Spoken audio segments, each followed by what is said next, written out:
Welcome to Burlap Teachers. Enjoy the video.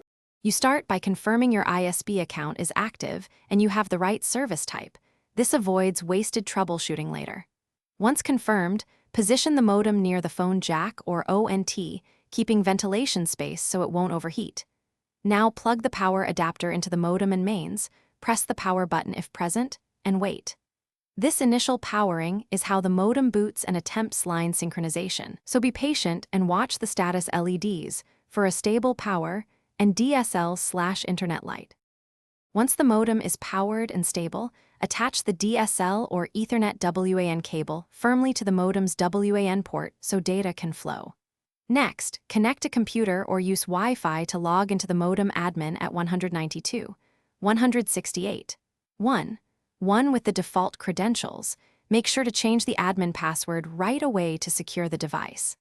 After that, navigate to the WAN settings. Pick the correct connection type, PPPoE if your ISP requires a login, or you finish by setting up wireless.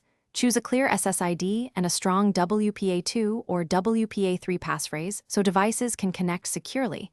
Enabling a guest network isolates unsanctioned traffic. Once Wi-Fi is set, check for and install firmware updates in the admin page, rebooting when prompted to ensure stability. Finally, verify connectivity on both 2, 4 and 5 GHz bands and test several devices. If things go wrong, check cable seating and LED status, confirm ISP service, and when necessary, perform a factory reset as a last resort to restore defaults.